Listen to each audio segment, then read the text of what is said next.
Hey old man, which war did you lose your eyes in? Must have been a real hero. That is what the teenage ringleader said 47 minutes before his entire world collapsed. Rain hammers the Portland bus stop shelter at 6:18 p.m. as Sarah Chen stands apart from the covered bench, hospital scrub soaked through, gripping her worn medical bag. She watches the blur of headlights through the downpour, fingers unconsciously touching the tarnished challenge coin in her pocket, turning it over with practiced precision. Her posture is unnaturally still despite the cold. On the bench sits Staff Sergeant Marcus Webb, white cane resting between his knees, vacant eyes fixed somewhere past the street. 3 teenagers orbit him like sharks circling prey that cannot see them coming, filming on their phones, laughing with the cruelty that only comes from believing there are no consequences. The ringleader wears a blazer's hoodie, his 2 friends flanking him like lieutenants in a small war of words. Webb's hands are trembling. Not from fear. From the kind of rage that comes from having survived Fallujah only to be hunted at a bus stop by boys who wouldn't last 3 minutes in actual combat. The fluorescent shelter lights flicker and buzz overhead, casting everything in sickly green. Sarah notices the trembling first. Then she recognizes the posture, shoulders locked in that specific military cant, chin held at that exact angle that meant controlled detonation. She has seen that posture before. She has felt that posture.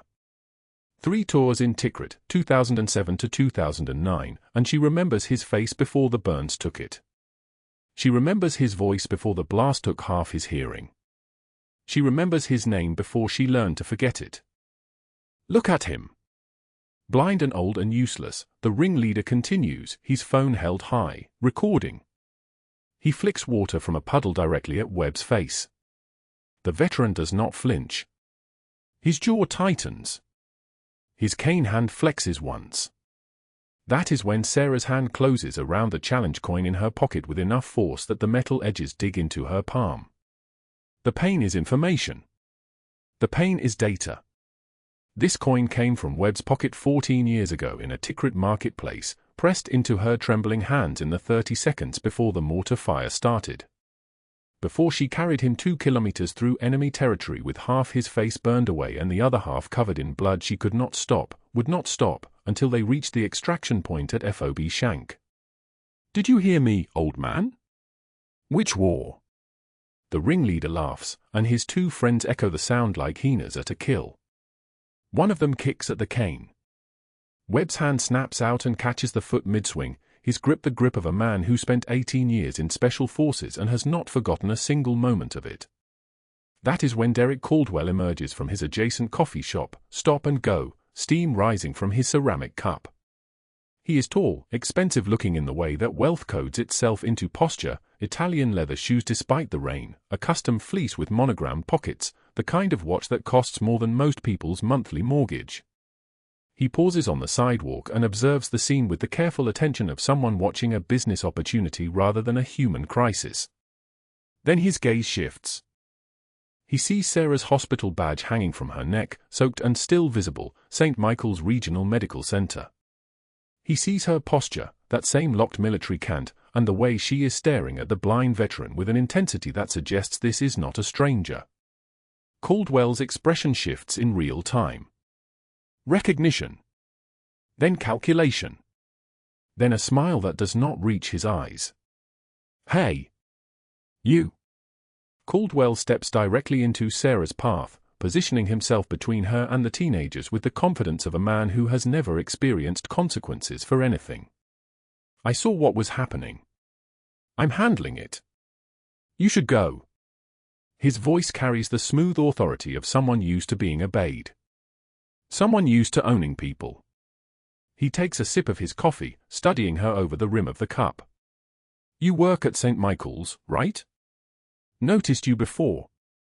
You're one of the night shift nurses, aren't you? Providence Portland, maybe. Sarah does not answer. Her eyes remain fixed on Webb. On the cane. On the teenagers still filming, still laughing. Listen, Caldwell continues, his tone shifting to something colder, something with teeth. I run this bus stop's business district liaison. I have relationships with your hospital administration. Good relationships. The kind that matter when credentialing reviews come up. The kind that matter when staffing decisions get made. He pulls out his phone with one smooth motion. The screen illuminates his face. I've got a direct contact to the hospital board member right here. One call. 5 seconds.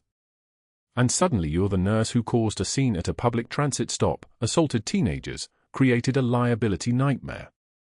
Your career at St. Michael's ends before you finish your coffee break. The rain intensifies.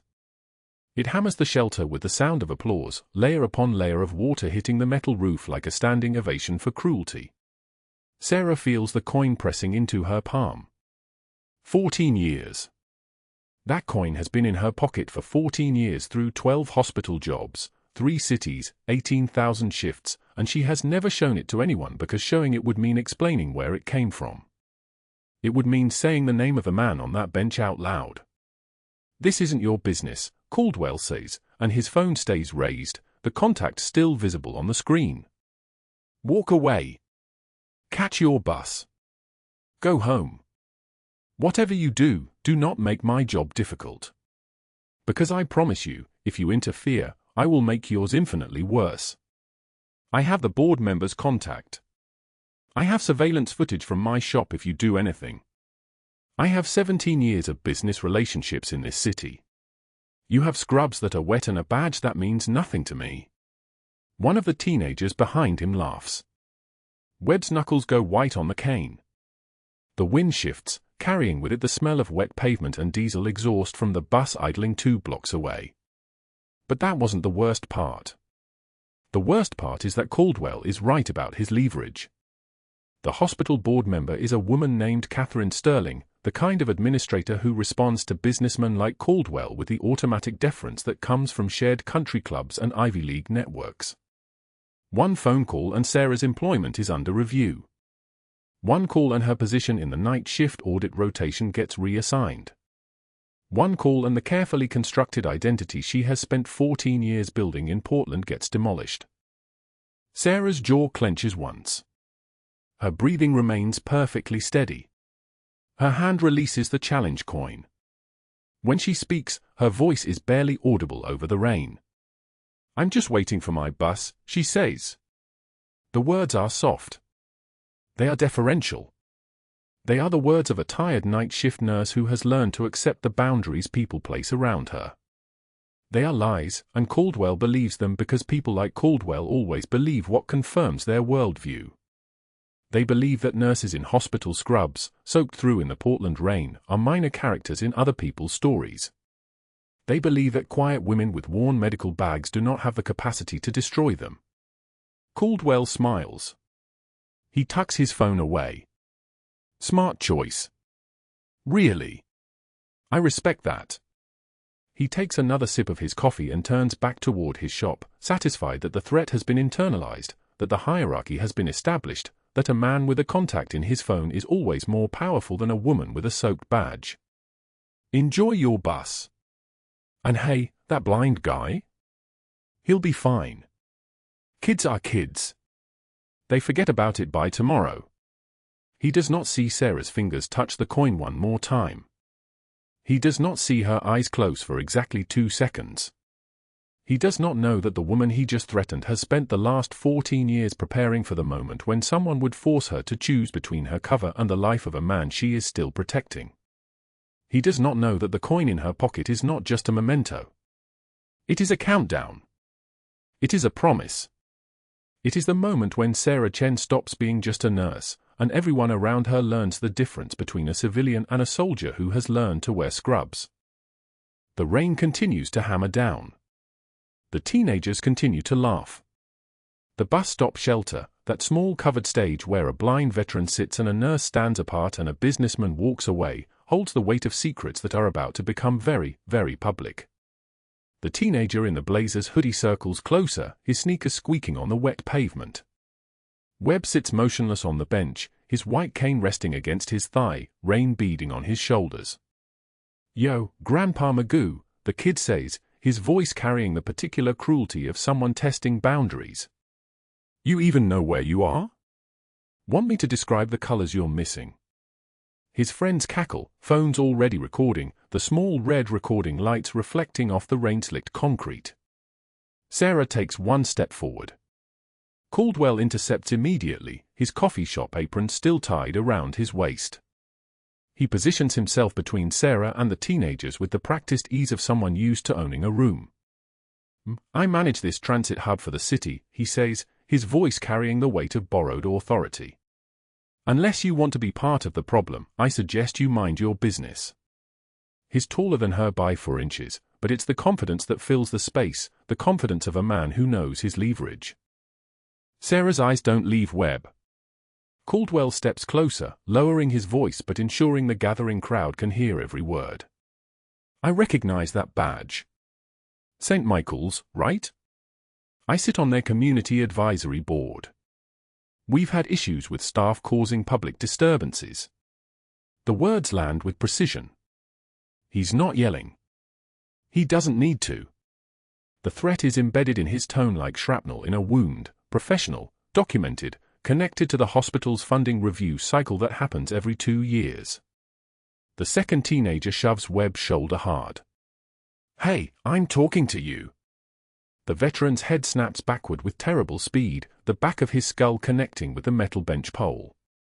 The sound carries through the covered shelter like a gunshot, hollow, sickening, impossible to unhear. Sarah moves. Not fast. Controlled. Her body shifts from stillness to motion in a way that bypasses conscious thought entirely, muscle memory from 17 years of field medicine under fire, from a Tikrit marketplace where she'd learned that hesitation costs lives. 3 steps. Her right hand intercepts the teenager's wrist mid-swing before he can land a follow-up blow, her grip tightening at the radial nerve pressure point, and the kid yelps, dropping his phone to the wet ground. Her left hand finds Webb's neck with anatomical precision, fingers positioned at the C2, C3 vertebrae, stabilizing his cervical spine with the exact technique she'd used in that marketplace when she'd first pulled him from the rubble, when the smoke was still rising and his face was half-burned and he'd been trying to speak her name despite every bone in his body screaming otherwise. She's checking him now with the same clinical detachment, pupil reactivity, carotid pulse, any sign of basilar skull fracture. "Stay still," she says quietly. "Don't move your head." Caldwell's phone is already at his ear. He's 5 feet away, watching her with the expression of a man who's just watched his trap spring exactly as designed. "Jim?" "Derek Caldwell. I need you to note a complaint about one of your nurses, Sarah Chen, badge 4739. Just assaulted a minor at the Hawthorne bus stop. Unprovoked attack."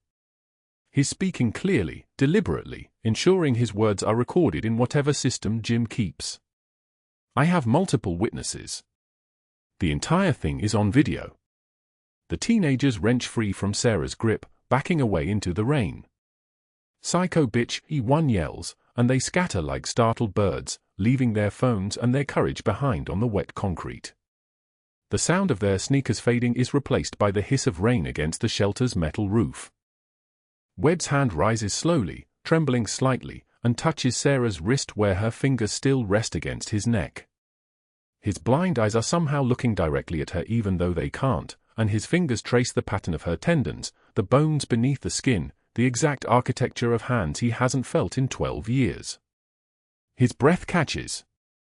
"I know these hands," he whispers, and his voice breaks on the words like they've been living in his chest waiting for the right moment to escape. "I know this grip. Tikrit. The fire. The smoke. You." His fingers tighten on her wrist, recognition flooding his face like sunrise. "It's you. It's..." Sarah's other hand covers his mouth gently, her voice steady and clinical, betraying nothing. "Sir, you may have a concussion. Stay completely still. Don't try to speak." It's the voice of a trauma nurse, not a woman whose entire cover operation is collapsing in real time. "Can you follow my finger with your eyes? I know you can't see, but I need to check your pupils for equal response." Caldwell smirks from 6 feet away, his phone lowered but still recording, still documenting. "That's all on video, Ms. Chen. The board will be very interested in how you handle pressure." He adjusts his apron, tugs his phone from his pocket, and begins typing with his thumbs.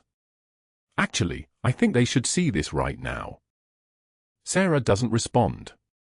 She's performing a rapid trauma assessment on a man whose face is inches from hers, whose tattooed arm she knows carries her name in ink, whose voice is a weapon aimed directly at the center of her carefully constructed life. Within 20 minutes, her phone buzzes. The screen glows with a message from St. Michael's HR, administrative leave effective immediately, report to HR Monday 9 a.m., complaint filed by community partner D. or Caldwell re, assault on minor, breach of conduct, public disturbance. The words are cold and official and exactly what Caldwell had been planning since he saw her hospital scrubs beneath her raincoat. The rain continues. A bus pulls up to the shelter, air brakes hissing like an animal wounded. Webb doesn't board it. Neither does Sarah. They sit together in the grey afternoon light, a blind veteran and a nurse on administrative leave, separated by inches and connected by a secret that just started screaming. Sarah sits in her Honda Civic in the grocery store parking lot 2 blocks from the bus stop, engine off, rain drumming the roof like mortar fire from a firebase she'd survived in Kandahar. Her head presses against the steering wheel despite the way it fogs the windshield, and her hands rest at 10 and 2 on the leather even though the keys remain in her lap, untouched. The wipers are off. The defroster is off. She's learning the weight of the vehicle as it sits without moving, teaching herself how to exist in a moment where forward and backward have become impossible territories. The phone screen glows with the suspension notice again when she glances at it. Then she looks at the other phone, the encrypted one, the one only Commander Torres and the Joint Investigation Task Force know about. It shows 17 surveillance photographs, Caldwell meeting with a VA transportation coordinator at a Starbucks on Southeast Division, Caldwell passing an envelope to a medical supply vendor in the parking lot of a FedEx office, Caldwell's handwriting on invoices connected to billing fraud spanning 4 hospitals across the Portland metro area. Red lines on her investigation map connect them all. A network. A conspiracy built on veterans' benefits, inflated transportation costs, phantom wheelchair-accessible vehicles billed to the Department of Veterans Affairs at $784 per trip when those veterans never left their houses. Webb was the connection she'd been tracking for 3 months. His billing file showed weekly medical transport pickups despite the fact that he took the public bus every single day. Caldwell's coffee shop was the meeting point where the coordinator and the supply vendor exchanged information. The network was worth $2.3 million in fraudulent claims across 9 months. Her handler's encrypted message arrived at 3:13 p.m., Chen, explain. Caldwell just filed formal complaint with St. Michael's and contacted VA Inspector General claiming harassment. He's demanding your credentials review using his advisory board standing. This is a full sabotage play. Your status? Sarah's knuckles whiten on the steering wheel. Webb recognized my hands, she types back. If he says my name out loud, if he makes the connection to Tikrit, the entire cover dissolves. He's been looking for me for 12 years. The tattoo on his arm, he has my name on his arm. The response from Torres takes 90 seconds, can you contain him? He's blind, sir. He's been searching for me since we extracted him. He has my name as permanent ink. I can't you ring that bell? Then you have 48 hours to close this operation or I'm pulling you out. Full extraction. New identity. End of line for this investigation. Confirm your understanding. Sarah stares at the blinking cursor. Outside the windshield, rain continues its mechanical percussion against the hood. A grocery store employee walks past with a cart of returns, glancing at the car with the empty windshield, the woman with her head pressed against the wheel, the posture of someone who'd just lost everything they were fighting for. She finally turns the key. The engine coughs. Dies. She tries again. 3rd time. The car won't turn over. Something catches in the fuel system or the electrical or the part of machinery that decides when to cooperate and when to surrender. She tries for more times, and the engine grinds and protests and refuses, and she stops trying because trying itself has become a kind of admission that she doesn't know which direction to drive, toward the mission that requires her to keep lying to the man who just recognized her hands, or toward the man who's been carrying her name on his forearm like a promise she never made and couldn't keep. Her head returns to the steering wheel. The rain hammers down. The car sits silent and unmoving and perfectly still, like a monument to a decision she doesn't get to make. Her phone buzzed at 8:17 p.m. The text from her supervisor arrived with the weight of a grenade.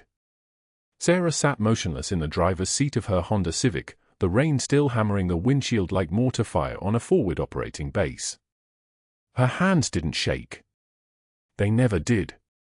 But the math in her head calculated with the precision of 15 years of unbroken operational discipline, and the equation was collapsing. Webb knew her hands. He'd felt them in the marketplace in Tikrit, felt them steady his spine when half his face was carbon and flame, felt them hold his cervical alignment while rounds snapped past like angry wasps. And in that moment at the bus stop when the teenager's shoulder cracked his skull against the bench pole, he'd whispered it, I know those hands. I know those hands. 3 syllables away from speaking her name aloud. 3 syllables away from blowing apart the entire VA fraud investigation she'd been threading for 18 months. Derek Caldwell was a node. Sarah's tactical mind had mapped him weeks ago, the inflated transportation invoices, the veteran service contracts that padded his coffee shop revenue by 40%, the deleted billing records. But he wasn't the center. He was a peripheral connection to something larger, someone higher. And now he'd weaponized her intervention as a shield, turning his fraud exposure into a narrative of self-defense against an aggressive hospital employee. The hospital board members who backed him, 3 of them, didn't know they were protecting a criminal. They thought they were protecting a disabled veteran from harassment. Caldwell had played it perfectly. Strategic. Competent. The rain pressed against the windows like a living thing. Sarah pressed her forehead against the steering wheel, and for the first time in 15 years, she felt the weight of a choice that might break her. Abandon the mission. Walk away. Let the VA fraud network stay intact, let Caldwell keep his contracts, let the money flow up through layers she hadn't yet mapped. Return to night shift nursing, let her cover identity dissolve, let Webb speak her name and watch the Pentagon's criminal investigation evaporate because she'd chosen to surface. Or blow her cover. Show up tomorrow. Stay visible. Keep investigating. Watch Caldwell make his moves, document his calls, trace his money. Complete the operation like she'd completed every operation for 15 years, clean, thorough, total success.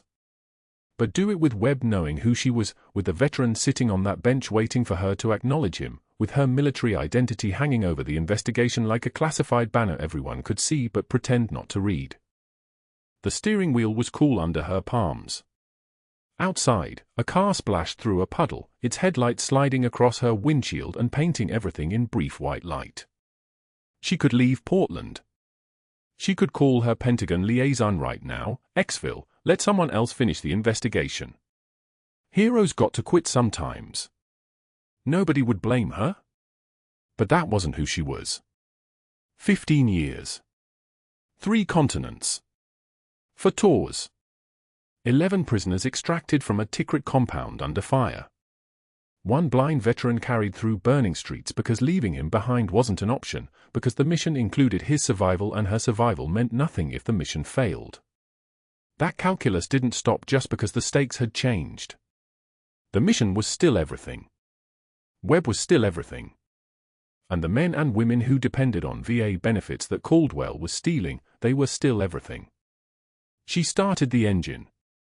2 miles away, in the back office of his coffee shop on Hollis Street, Derek Caldwell sat at his desk with a laptop open to his encrypted surveillance system. The footage from the bus stop was already uploading, 3 cameras, for angles, high definition. He'd placed them specifically to monitor the sidewalk, the bench, the approaching street. Insurance, he'd called it. Now it was proof that Sarah Chen had accosted a minor and assaulted a disabled veteran in broad daylight. He opened the File Explorer and navigated to the backup drive.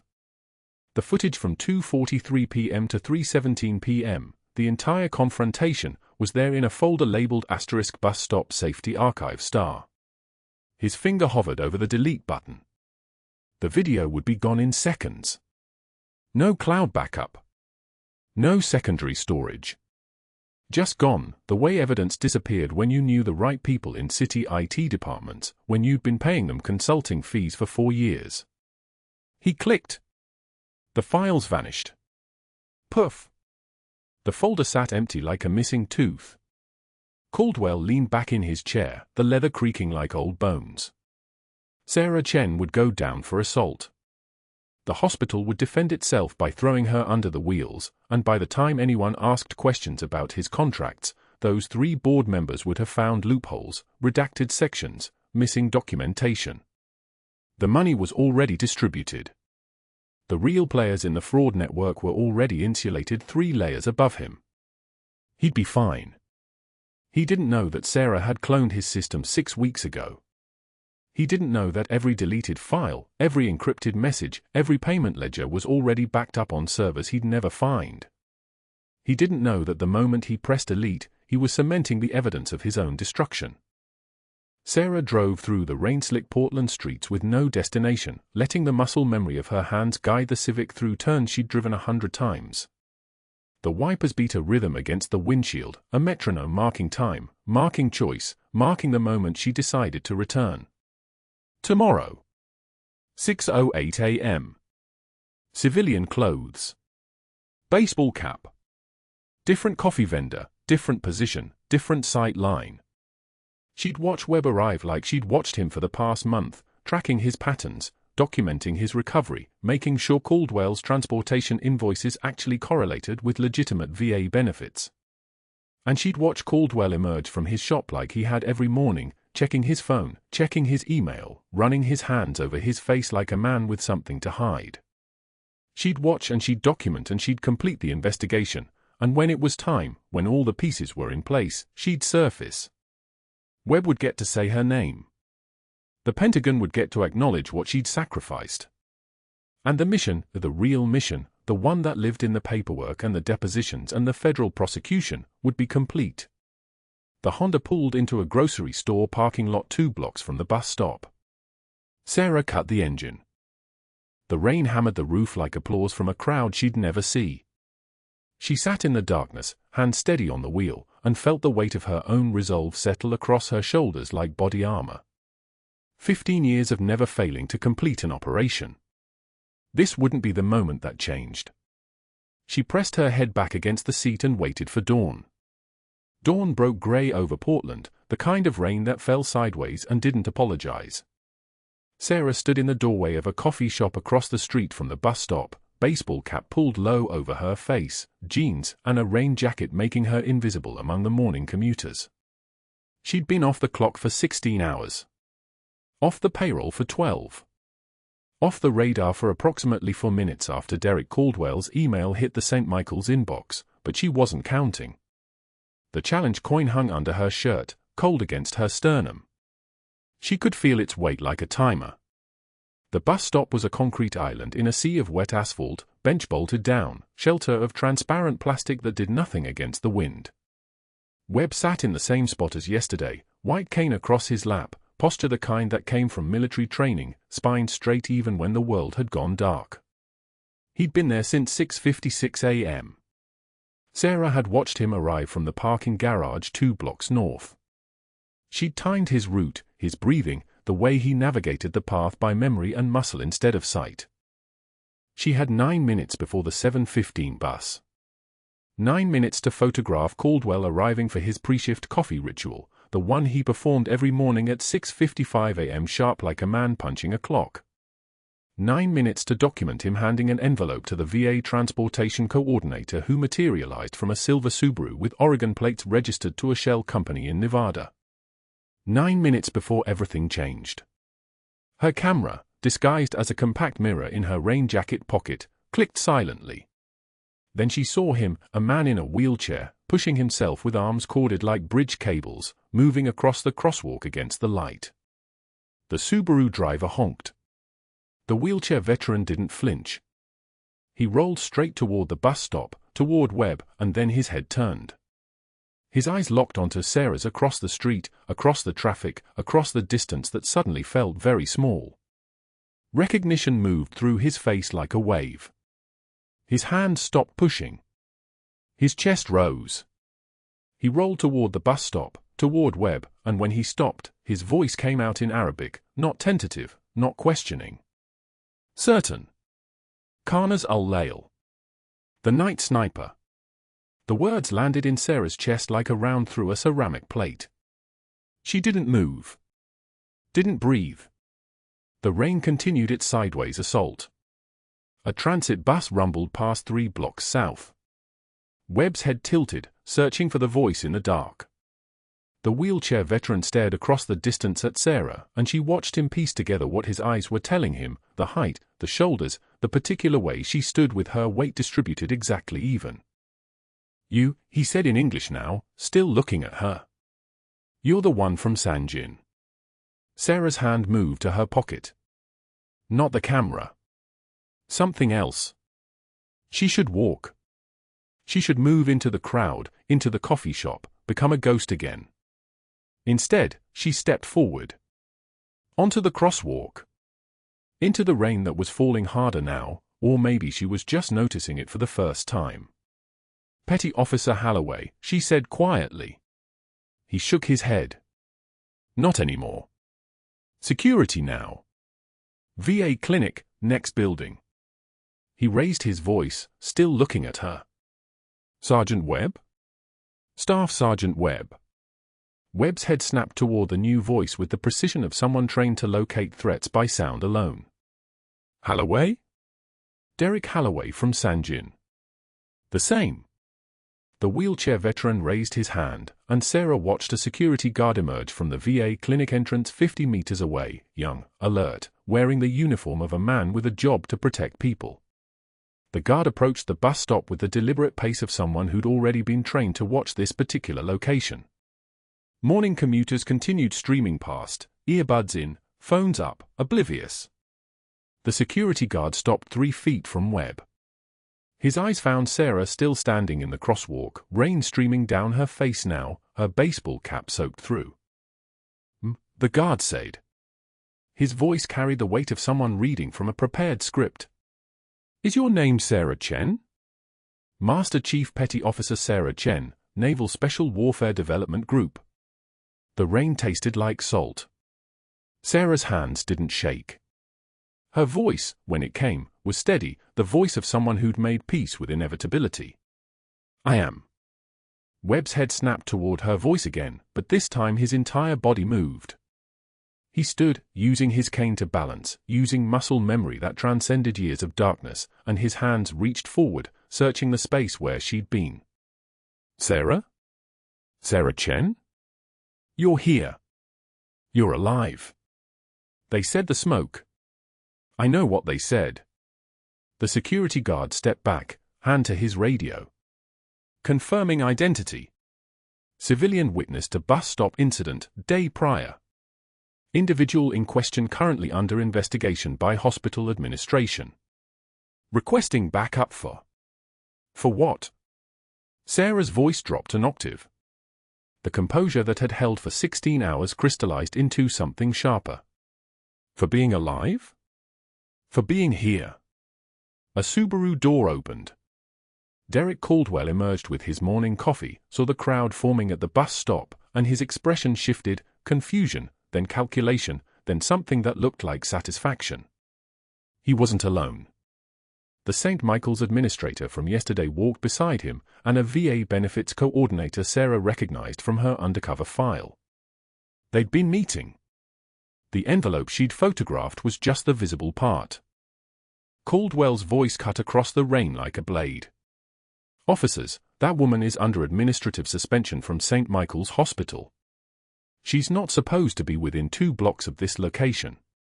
The security guard's hand remained on his radio. He was young enough that he'd heard the authority in Caldwell's voice and believed it meant something. The commuters had stopped now, this had become a scene. Phones emerged. The rain continued. Webb still stood with his hands outstretched, his sightless face turned toward the place where Sarah's voice had come from. "Your hands," he said. I remember your hands. In Tikrit. When you carried me out. When everything was burning and you carried me out. His voice cracked. They told me you didn't make it. They said the smoke. The smoke did what it did. Sarah moved forward. Not running. Walking. Controlled. The way she'd walked through Tikrit when the mortars were still falling. She placed her hands on Webb's shoulders, stabilizing, the way she'd learned in medical training, the way she'd learned in combat, the way that communicated safety to broken people. I'm here now. The VA coordinator stepped backward. The St. Michael's administrator's phone was already out, already dialing. Caldwell advanced, his coffee cup still in his hand like a prop in a play he'd rehearsed 1,000 times. I'm warning you, he said loud enough for the phone's recording. You're harassing a vulnerable veteran. I have a screenshot of my email confirming your termination from St. Michael's as of 8:44 a.m. Multiple witnesses. You've assaulted minors on this very street. You fabricated military credentials to exploit. I haven't fabricated anything, Sarah said. Not to Caldwell. To the crowd. To the phones. To the rain and the morning and the particular quality of silence that fell when a lie met evidence standing right in front of you. She unbuttoned her rain jacket. She pulled out the chain around her neck. The tarnished challenge coin emerged from under her shirt, water running off its edges, catching the grey light. Webb's hands found it. His fingers traced the insignia even though he couldn't see it, because Webb had always seen with his hands first. Do you know what this is? Sarah asked Caldwell. Her voice carried the kind of quiet that came from someone who'd already survived the worst of him. Do you know what coin this is? Caldwell didn't answer. He was watching her hands, watching Webb's face, watching the crowd's attention sharpen into focus like a lens finding distance. Webb rolled up his left sleeve with shaking hands. There, in scar tissue that covered half his forearm, in ink that had been applied to burned skin, were words, Master Chief Chen, Tikrit 2011, my guardian angel. The rain fell harder. A siren wailed somewhere to the north, distant, approaching, or maybe just part of the ambient noise of a city waking up to catastrophe. The commuters didn't move. The phones kept recording. Caldwell's face had gone the color of wet concrete. Then boots.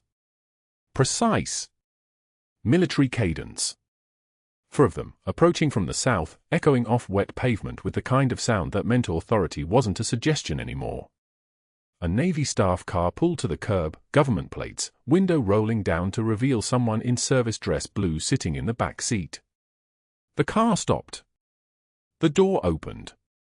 A woman emerged, Rear Admiral Patricia Morrison, her insignia catching the grey light, her presence making the air pressure change the way mountains did when you stood at their base and tried to calculate their actual height. She walked directly to Sarah. 3 feet of distance between them. Morrison's eyes moved from Sarah's face to Webb's outstretched hands to the challenge coin hanging between them. Master Chief Petty Officer Sarah Chen, Morrison said.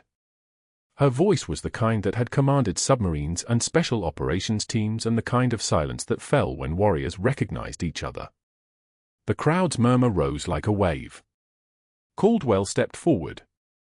Admiral, I don't know what. Morrison's eyes moved to him for 1 second. He stopped mid-sentence. Stopped mid-step. Became very small in the space between the rain and her attention. Naval Special Warfare Development Group, Morrison continued, still facing Sarah. Silver Star. Bronze Star with Vela device. She pulled a folder from her aide's hands. Purple Heart with 2 clusters. The second layer. The commuter's phones angled higher. Someone in the back asked someone else what DivGru meant and the answer came back, SEAL Team 6. Morrison opened the folder. Reading now, official, on the record, the phones capturing every word, Operation Phantom Fury, Fallujah, 2005. Operation Red Wing Support Element, Hindu Kush, 2006. Operation Lion's Den, Tikrit, 2011, sustained career-ending smoke inhalation damage, classified extraction mission, Staff Sergeant Marcus Webb evacuation, 8 blocks under enemy contact. She looked up. You lost your commission candidacy. Medical Review Board determined your lung capacity insufficient for officer certification after that extraction. Webb's hands were shaking so badly he had to grip the bench to stand. Tears moved down his scarred face like rain on a window. They told me you were gone, he whispered. They told me the smoke killed you. I'm not dead, Sarah said simply. Morrison turned to face Caldwell fully now. Master Chief Chen has been operating undercover for 9 months investigating your veterans' benefits fraud network. The nursing position at St. Michael's was her cover. The rain intensified. Morrison's voice didn't waver. You've defrauded the VA of $2.3 million. Billing for wheelchair transportation never provided. Mileage for trips never taken. Staff Sergeant Webb alone, $3.40 per weekly medical transport when he rides the public bus for $2.50. The silence that followed was the kind you could operate in. Could survive in. Could build futures in. Federal agents arrive within the hour, Morrison said. Your contracts are terminated. Your advisory position at St. Michael's is revoked. The charges are wire fraud, theft of government funds, and conspiracy. Webb reached out. His hands found Sarah's face the way they'd been trying to for 16 hours. You came back, he said. You came back to me. Sarah's composure held. Her hands remained steady at her sides. But when Webb's fingers traced the small scar near her left temple, when he found the evidence of ticket written into her skin the same way his name was written into his, she let her eyes close for 1 second. Just one. The Navy staff car pulled to the curb with the precision of a tactical insertion, and Rear Admiral Patricia Morrison emerged like a force that bent the air around her. She wore her dress blues with the kind of authority that made uniforms look like costume jewelry on everyone else. The crowd that had gathered at the bus stop, early morning commuters, news cameras catching every frame, parted without being asked. Morrison held a folder the color of classified briefings, and her eyes found Sarah Chen across the rain-slick pavement with the accuracy of a targeting system locked on its objective. Staff Sergeant Webb, Morrison said, her voice cutting through the ambient hiss of traffic and rain. I need to read something to you. To all of you. She opened the folder and began speaking as if she were addressing a packed auditorium instead of a dozen cold commuters. Master Chief Petty Officer Sarah Michelle Chen. Service record classified, but I'm authorized to confirm operational deployments, Helm and Province, 2009 through 2011. Fallujah, 2008. Kandahar, 2012 and 2013. Each name landed like a charge placed on a bridge. The morning crowd grew heavier as people slowed, phones rising. Morrison continued without pause. Decorations, Bronze Star for Valor in Combat Operations, 2008. Silver Star for Extraordinary Heroism Under Fire, 2010. She let that sentence hang in the wet air. Second Silver Star, 2012, for direct action extraction of trapped personnel under sustained hostile fire. The rain intensified, drumming against the shelter's metal roof like applause in an auditorium nobody could see. 2 Purple Hearts, Morrison continued, turning a page. 1 for shrapnel wounds sustained during the Fallujah extraction. 1 for inhalation injuries sustained during the same operation that resulted in permanent respiratory compromise and medical discharge from active field operations. Morrison's eyes shifted to Sarah. Your commando commission candidacy was withdrawn pending your medical recovery. Recovery never came to the extent required for reinstatement. You were honorably discharged at the rank of lieutenant commander with a medical retirement package, and you were offered civilian placement through VA liaisons. Morrison's voice dropped half an octave, not softer, just deeper. Instead, you requested assignment to the VA Criminal Investigations Division. Off the books. Deep cover operations investigating fraud networks within benefits administration. You've been working this case for 14 months without active duty status, without rank insignia, without identifying yourself to any of your hospital supervisors or the patient you were directly monitoring. Morrison closed the folder. That's the classified part. Now for what matters. Webb's head had tilted toward Morrison's voice, his sightless eyes moving like he was trying to hear the shape of the words. His left hand gripped the bus stop bench so hard his knuckles turned the color of old bone. When Morrison finished speaking, Webb stood, not quickly, but with the deliberate certainty of a man who'd waited for something for years and found it had waited back. He turned toward Sarah's voice, toward her breathing, toward the exact location where she stood with her hands at her sides and her military bearings suddenly readable to anyone who'd ever seen a soldier stand at attention without moving a muscle. His hands rose with a tremor that had nothing to do with age or blindness, and his fingers found her face the way a man reads braille that rewrites his entire history. His thumbs traced her cheekbones. His palms settled against her temples. His fingers found the small raised scar near her left eye, the one from a piece of shrapnel the size of a thumbnail that had come 3 millimeters from taking her vision instead of just her field commission. Karnas ul-Lail, Webb whispered, using the name the insurgents had used in Tikrit when they spoke about the night sniper in voices like prayers to a dark god. Then his hands dropped, and his right arm rose to roll back his sleeve. The scar tissue there was textured like a map of pain, burns, and grafting, and the kind of healing that takes years measured in stitches and skin graft rejections. Tattooed across the worst of it, in letters that curved with the contours of scar and muscle, Sarah Chen. The lettering was old, the ink faded from years of exposure and skin turnover, but the name was permanent in a way that transcended ink. Webb's voice broke across the syllables like a transmission downshifting through gears. You lost your commission candidacy carrying me out. They told me the smoke inhalation ended your field career. I've been 14 years trying to find you. 14 years on the waiting list for the VA transport program that Derek Caldwell runs, waiting for the chance. His breath hitched. He didn't finish. The bus stop fell into a silence so complete that the only sounds were rain hammering the shelter's metal roof and the pneumatic hiss of air brakes as a transit bus pulled up to the curb 15 meters away. Nobody moved toward it. Nobody broke the quiet. Sarah's hand found Webb's shoulder, and the moment stretched like a held breath that might never exhale. Then Rear Admiral Morrison turned to face Derek Caldwell, who stood near the coffee shop in trance with the expression of a man watching his entire constructed reality collapse in real time. Morrison pulled out her phone, put it on speaker, and waited 1 second before speaking into the mouthpiece. This is Rear Admiral Patricia Morrison, NCIS Command. Confirm that the VA Office of Inspector General Investigation File OIG 2024-3847 has been reviewed and cross-referenced with hospital employment records. The voice that answered was female, authoritative, institutional. Confirmed, Admiral. The investigation spans for states, 12 fraudulent operators, and an estimated $4,200,000 in misdirected benefits payments. Morrison's eyes never left Caldwell's face.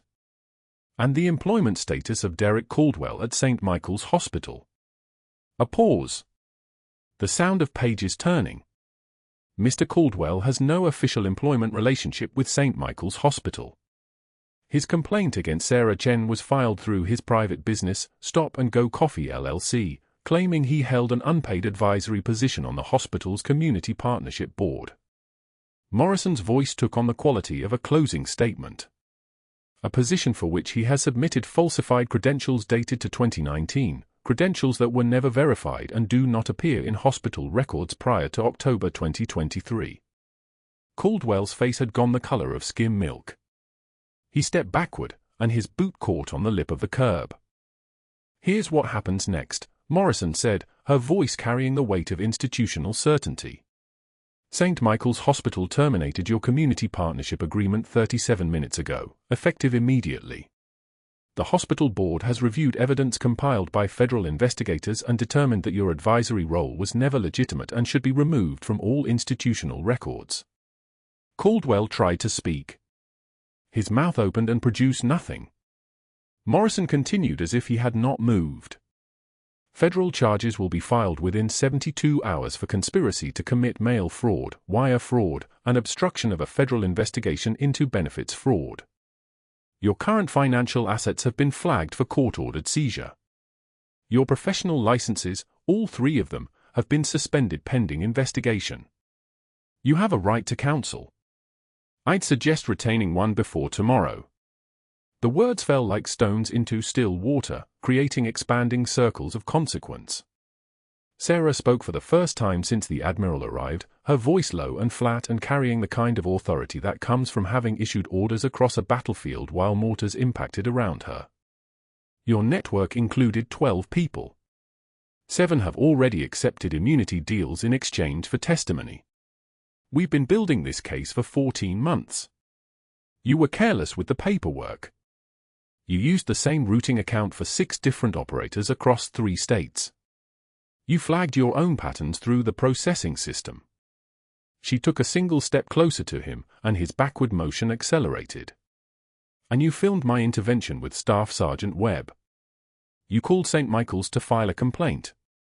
You created the paper trail that led us to Yosef Rahman, who connected us to Patricia Hayes at the Portland VA clinic, who connected us to the network in Seattle and Sacramento. Sarah's head tilted slightly, a gesture of someone looking at a problem they'd already solved. You built this. All of it. Webb turned his sightless face toward Caldwell's position, and his voice emerged like gravel under boots. You stole from us. From veterans. You took benefits meant for disabled service members and sold them like they were coupons. The morning crowd had swelled to nearly 50 people now, phones capturing everything, the narrative playing out in real time across social media before Caldwell even understood the scope of what was happening. Someone shouted "thief" from the back of the crowd, and the word echoed like a chorus. Caldwell reached his shop door, pulled it open, and found his 2 employees already walking out the back exit, having heard every word through the glass. The shop would be empty by noon. Empty by end of business. Burned utterly. Morrison addressed the crowd with the kind of deliberate precision that turned personal moments into public record. Federal charges for conspiracy to commit fraud will be filed within 72 hours. Mr. Caldwell will face court proceedings. The investigation involves an estimated $4 million in misdirected benefits across 4 states and 12 fraudulent operators. 7 have accepted immunity deals. The remaining 5 are currently in federal custody pending arraignment. She folded her folder. The rain intensified again, and Morrison didn't seem to notice. Neither did Sarah. Neither did Webb, who stood with his hand on Sarah's shoulder like he was anchoring himself to solid ground after 14 years of drifting. The bus had pulled away without passengers. A second bus pulled up and stopped, and the crowd began to move, the moment diffusing. The immediate crisis resolved into the slower machinery of federal law enforcement and institutional consequence. 6 months later, Sarah Chen walked past the strip mall on Southeast Division with the kind of businesslike precision that came from her new role as VA Criminal Investigations Liaison. The tarnished military challenge coin hung on a chain around her neck now, polished bright enough to catch the morning light as she moved. Stop and Go Coffee was dark inside, the space already claimed by another tenant. 2 units down, Derek Caldwell sat at a folding table with a banner that read Supplemental Insurance, Licensed Agent. His suit was off the rack, his tie slightly askew, his face bearing the kind of lines that come from 6 months of institutional attention he never wanted. He saw Sarah approaching and his eyes dropped immediately to the pavement in front of his table. She didn't slow her pace. Didn't acknowledge him. The challenge coin caught the light one more time as she crossed the street toward the coffee shop on the corner, where Staff Sergeant Marcus Webb waited at their usual table, his guide dog resting beneath the chair with the perfect patience of a service animal that understood the weight of its job. Webb's hand found hers as she sat, his fingers tracing the chain that held the coin. Caldwell tried to come back to the strip mall. Manager let him have the table on the condition he stays more than 50 feet from the former shop location. Sarah watched through the window as Caldwell tried to hand a flyer to a passing couple.